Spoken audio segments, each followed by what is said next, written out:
Well, a very good afternoon and welcome along to an absolutely glorious Ballinamore and Leitrim for this afternoon's Lite Bite Lunch. I'm absolutely delighted to be joined by Rachel McNamara, who is going to give us all the answers to everything we ever wanted to know about social media and then a few other little secrets along the way too.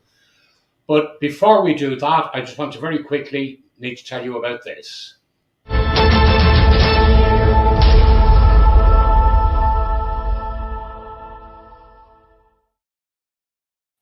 Plans are progressing very, very well.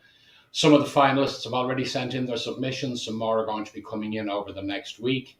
But I just want to remind people that if you would like tickets, all you need to do is email microbusinessawards@gmail.com. The tickets are priced at €85 each. The finals are on the 15th of October in the beautiful Osprey Hotel in 𝐎𝐼𝐬𝐷, County Kildare. And the hotel do have discounted rooms available. You can either call the hotel direct or you can visit their website, ospreyhotel.ie. Go to the booking page, put in the rooms you require for the 15th of October to the 16th. And in the promotion bar, if you type MBA, that's Micro Business Awards, MBA 2022, all is one word. And that will give you the discount on your accommodation as well. So we look forward to seeing you all at the Micro Business Awards 2022.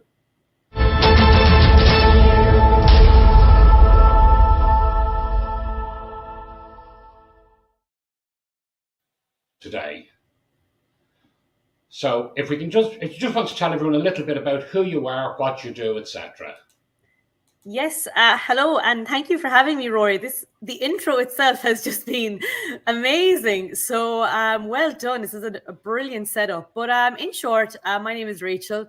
I'm a Clare woman living and working in Limerick, and I offer social media marketing services to small to medium-sized businesses.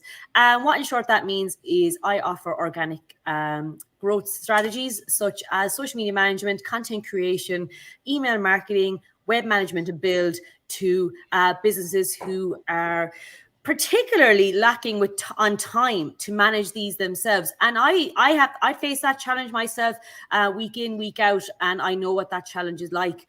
And that's what we do in short. We work with those small businesses to build a presence for them online, generating brand awareness, getting them in front of their ideal client and starting conversations. Well, starting conversations absolutely is what every single business needs. No matter what your industry, it's certainly something people need. Before we get into the nitty-gritty of social media, as you know, the social media marketer's dream is knowing what celebrations are on what day.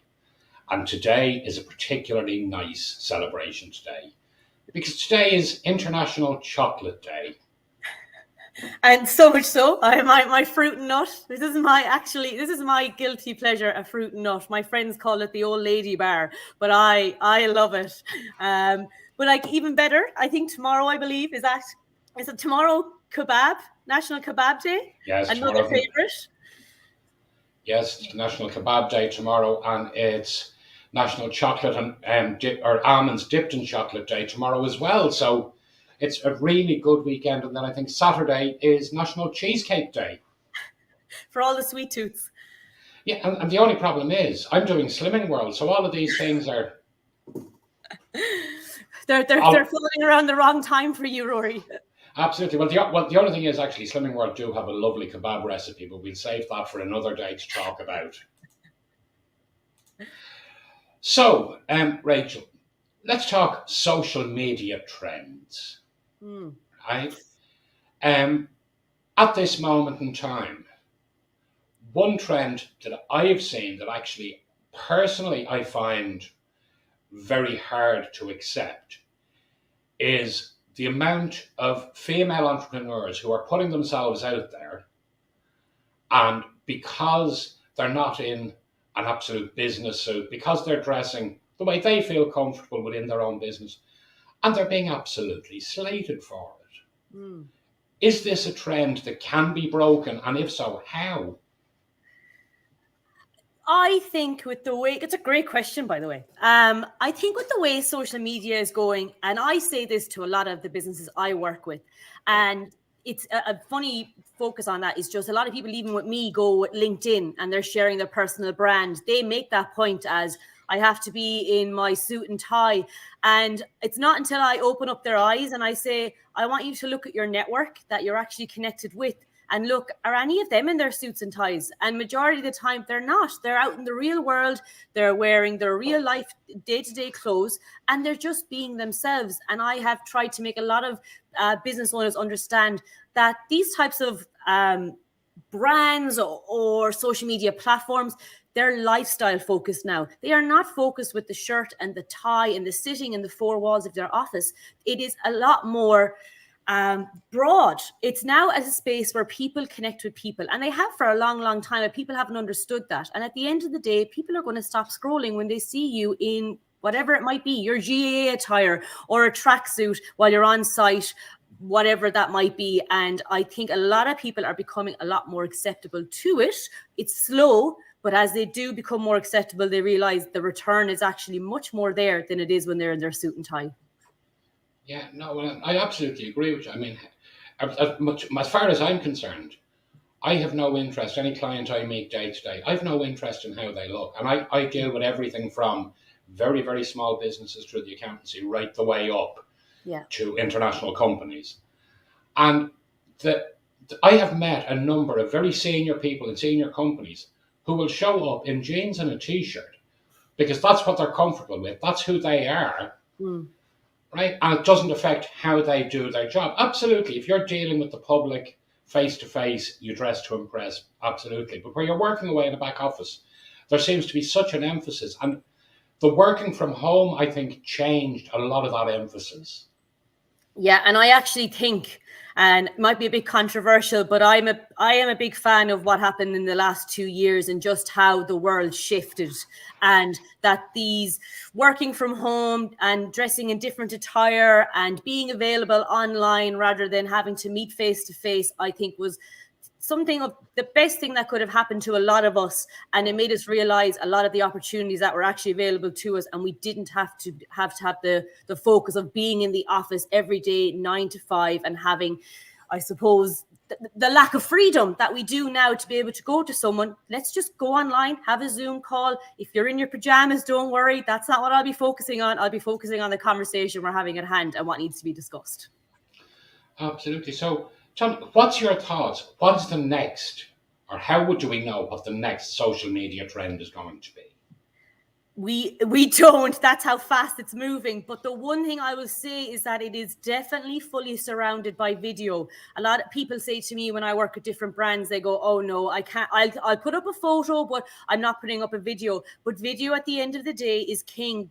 Content is swirling and surrounded by video at the moment. So whatever those trends are going to be, and that's why TikTok took off so incredibly well, is because people are putting themselves in front of the camera and they're becoming creators. And we all have that creativity in us. So whatever the next trend is going to be, it usually surrounds video. Whatever it is, though, we always have to keep an eye out for it. And that's what I love so much about the likes of TikTok, is the trends are changing every week, every day, and you constantly have to keep on top of them to understand what do I need to do next to have all eyes on me. Absolutely. Well, the only thing I have to admit, the one thing that annoys me with TikTok, and yes, I am on TikTok. I don't post on TikTok, but other than pictures of the dogs and that type of thing, or videos of the dogs. But the one thing that really irks me with TikTok is the AI voice. Yeah, and that's that's a huge trend at the moment that isn't going away anytime soon. Right? Like, why can people not just be themselves, use their own voices? But again, that's just my personal opinion, and I don't have any huge influence in that regard. So it's unlike my thinking that is unlikely to change at any time soon. So, like, if people say to you, so how do I plan? How can I get ahead of these trends? Is there a secret formula that you as a social media marketer has to know what's going to happen next? Or is it a case of just being on top of social media, knowing what people are watching and therefore following suit?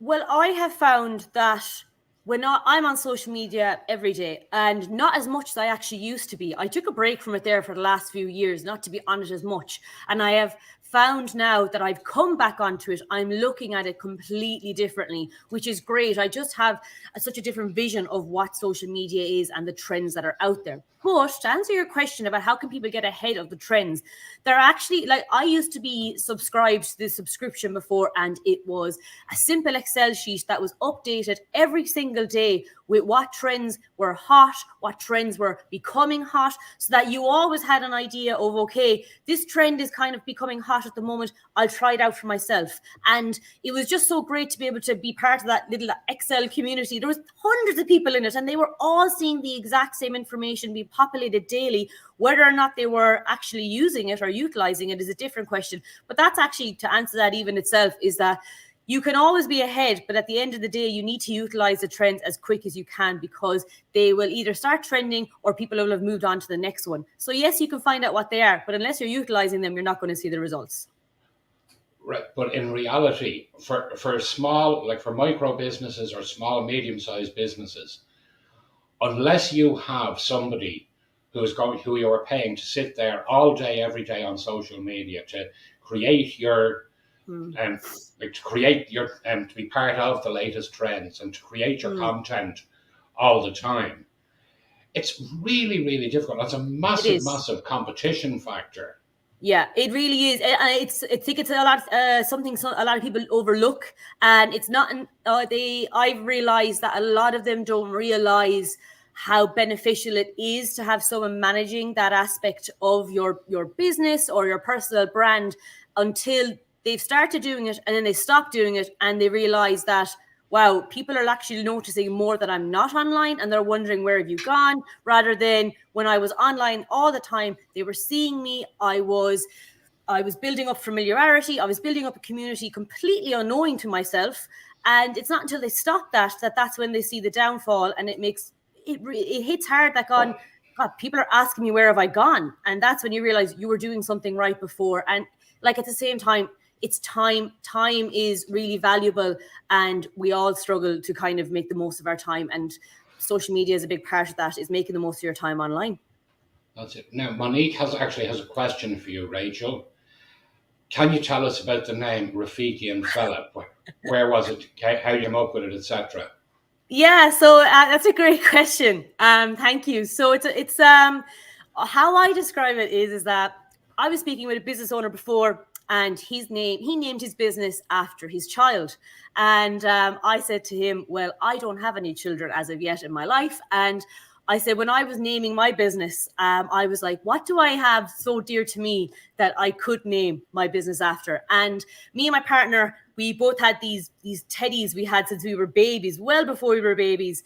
Hers is called Rafiki, and mine is called Fella. And I was just sitting, I had an hour to myself one day, and I started designing myself a logo, and I was like, I need a name. And both teddies were looking at me on the bed, and I was like, let's just type this out and let's see what it looks like. And then it just kind of had a flair to it. I started using it a little bit. And again, it's a great conversation starter. I get asked that question at least once a week, just people going, where did you get that name? And it has a little funny story to it. I mean, if I had children, it probably would have been named after them, but I don't. And yeah, that is literally it. And I do actually like the little backstory to it, how it's Rafiki and Fella, but how I can also shorten it down to R&F marketing as well, if I kind of find that that's an easier route to go. Yeah, but it is indeed. I'm just saying that is a lovely backstory to it. So absolutely, but again, how important is a name in getting your branding right? Well, for me, I'm a really creative thinker, so I wanted something creative and different. But I still argue with myself sometimes and thinking, why didn't I go down the route of creating a name that kind of incorporated the whole marketing or social media asset to it? And because I know a lot of people do. Anytime other business owners, I look at their names and I think, oh, I should have thought of something like that. But at the same time, I argue, because to me, it's that real creative flair that's just who I am. I am that quirky, creative individual. And I was like, that name actually is perfect for me and who I am and my brand.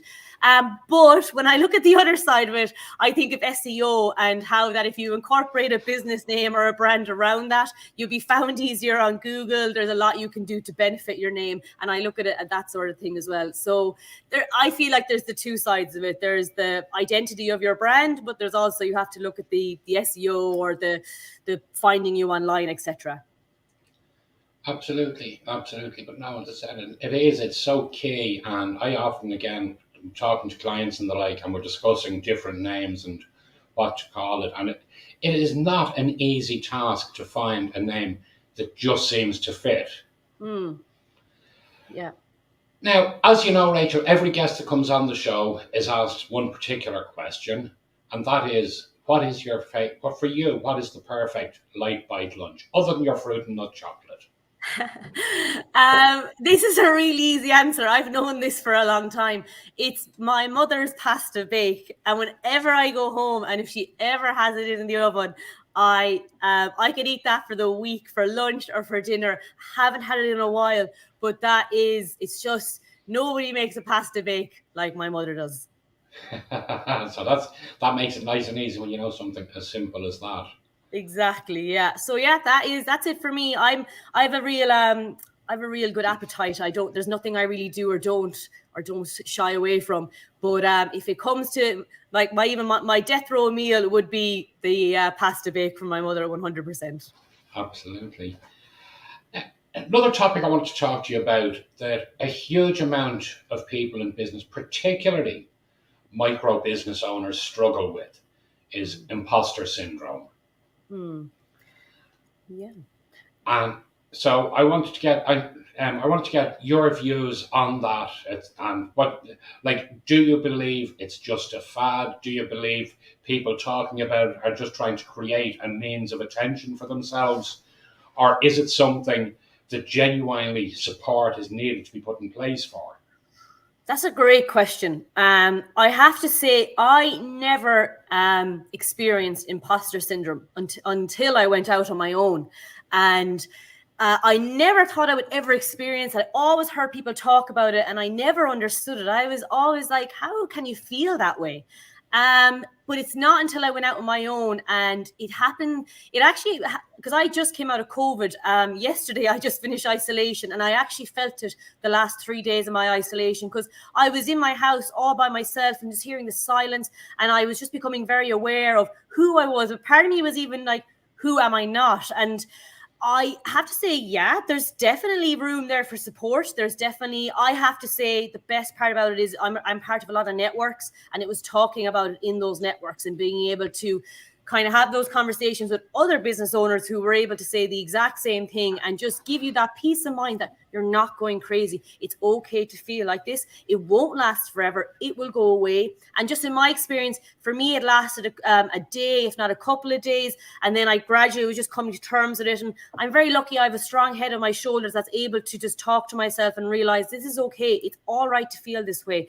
What you're doing isn't wrong. It's just different. You are finding out a new version of yourself as you go along this journey. And I have to kind of communicate with myself that this is all part of the journey, Rachel, and everybody goes through this, and you're going to come out of it a completely different person, but a way better version of yourself than you were before that. And that's a big part of who I am, is that you have to think about things in a more positive light and in a different mindset rather than going into it and thinking, I'm not okay.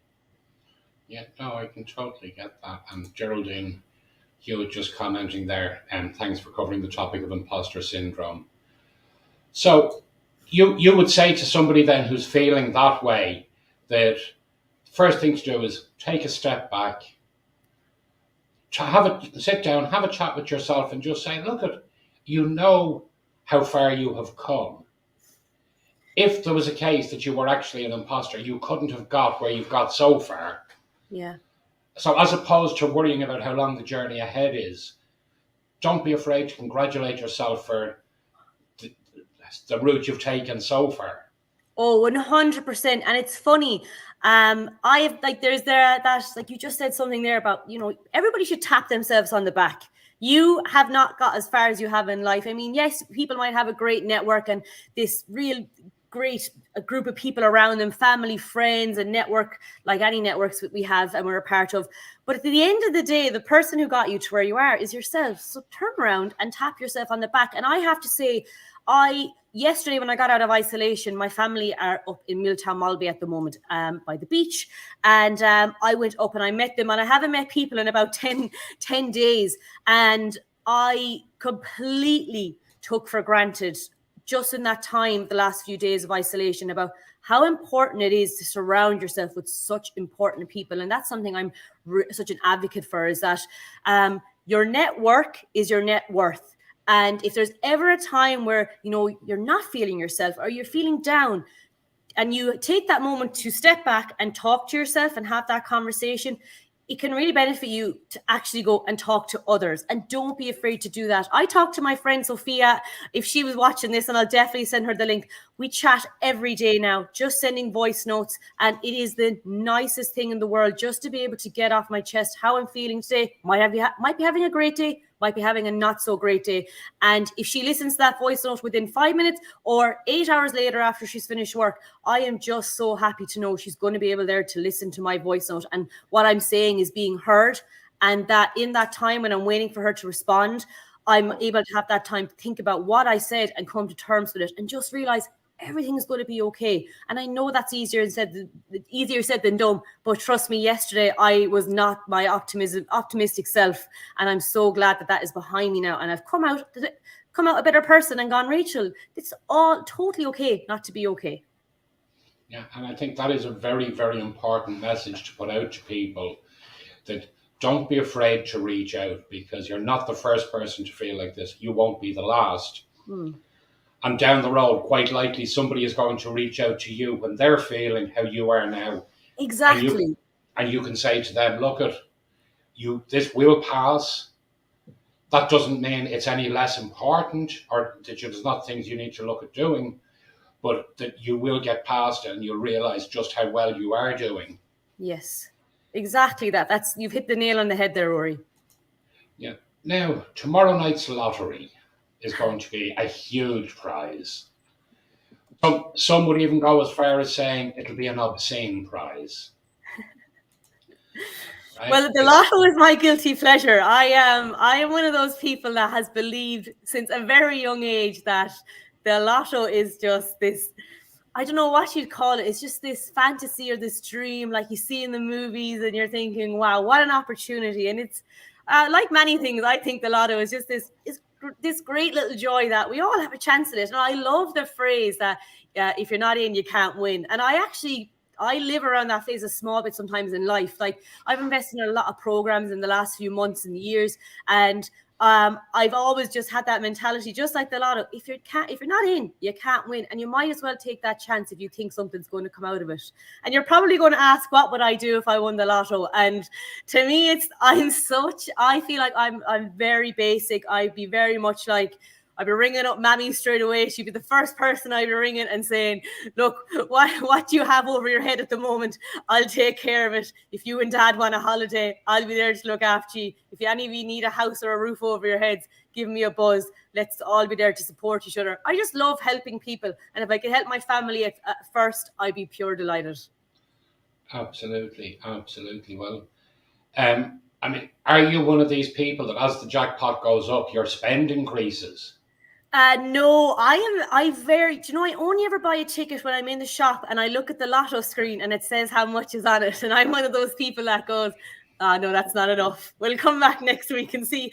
A lot of the times I come back in and go, sugar, someone's after winning what I could have won last week. Have to wait a few more weeks now until the pot goes up. Yeah. Right. So, I mean, one thing I would say, and something that I've spoken with several clients about this in the past, like the advice I would give anyone, even if they only want to share in that, is get professional advice before you go to collect it. Yes, 100%. I mean, one very simple thing you mentioned there about helping your family out, etc. From a tax perspective, that immediately creates a tax liability for them. Yeah, it does. And nobody thinks about those because it's not the first thing that comes to mind. You just think of the joy and comfort it'll bring you and your family. Absolutely. But the way around that is create a family syndicate and sit down and work out your percentages. That what you want to give this person is 0.5%. What you want to give that person is 2%, or whatever the numbers may be. Yeah. And then you all sign the ticket as Lotto winners, and therefore their share of what you're giving them, again, is all tax-free. So, but there's a whole range of things. And again, as viewers of my very early shows will remember, I did give out information on different ways to have your lump sum, get the very best out of your lump sum, and maintain your lump sum all at the same time. So you can get the house, you can get the car, you can get the holiday, and your lump sum can still be sitting there for you to enjoy. Exactly. So, now, I know that one of your favorite topics to discuss is LinkedIn. I know you are very fanatical about getting your LinkedIn profile right for people. Yeah, the reason I love LinkedIn is that people still don't know the power of it, and especially the personal aspect of it, which it's just phenomenal. When you get your profile right, your profile is like this personal portfolio you have for yourself. And it's somewhere where people can access and get to know a bit about Rachel or Rory, about what they do, what their experience is, and can their expertise help me out. But my favorite part about LinkedIn is the personal brand and how people can build such a huge personal brand on LinkedIn, this professional, personal lifestyle brand that they can't get in any other platform. And that's the thing with platforms like Facebook, Instagram, TikTok. They all kind of give off the same, you're an influencer, you create this type of content. But when you come to someone's LinkedIn, you see this completely different side to them of who they are in their professional life, what kind of lifestyle do they share, what are their hobbies, their interests, their passions, and what kind of business do they work in, and what is their expertise, and what conversation can I have with them if I need that assistance. And I became very fond of LinkedIn during my time with COVID, and I have not looked back. I just think it's such an exciting platform. With the algorithm is just there's so many opportunities available for people in that space. Absolutely. And tell me, if one of our viewers today decides, you know what, I like Rachel, I like what she does, I want to work with her to build the ideal social media campaign for me. What would you say to people to prepare before they start talking to anyone about the type of plan they want? Yeah. I always, the two questions I always, when I'm having a conversation with someone is, do you know who your ideal audience is? And if so, we kind of, I suppose we have a chat about that and we break it down. And then I say, and where do you find them usually? Where have you found your ideal client before in the past? And that's where we flesh it out. And they say social media, email, virtual events, referrals, whatever it might be. And then that's where I go, all right, great. I can help you here. I can't help you here. And if you don't want to go down the route of help, then let's have a conversation and I'll give you some advice or some mentoring just so you know how best to make the most of exactly where your ideal client is and how you can get more out of them. And they're the real two main points I always start with people is, who is your ideal client? And once you understand them, where are you finding them currently and where do we need to make the most of that? Absolutely. Well, it's hard to believe the time has almost caught up on us. So, Rachel, if anyone wants to get in touch with you to find out more, what's the best way for them to get in touch with you? Yeah, so we just launched a new website this week. It's simply just 𝐅𝐸𝐸𝐴ndFella.com. And then, of course, you can get me on LinkedIn, connect, pop me a message, have a conversation. All my information is up there, email, phone number, so you can feel free to get me on WhatsApp or phone anytime. I'm always open to a chat, as you can see. And yeah, I look forward to it. And thank you again, Rory, for your time. This has been great. Right, delighted you could join us today. We will be back in 2 weeks' time when we will be joined by Brendan Murphy. As many of you know, Brendan has made the trek back from Ukraine after the start of the war. And Brendan has written a book which he is currently trying to raise some of the publishing costs. So scrolling across the bottom there, you will see the link. If anyone can help him contribute to that, he has a GoFundMe page on the go. He has a publisher on board, but he has to provide X amount of the money. And unfortunately, he lost everything when he lost his home and his business in Ukraine. So we did say we'd give him a mention, and he will be joining us on the show in 2 weeks. So until then, I'll wish you all a very good afternoon, and we'll see you in 2 weeks' time.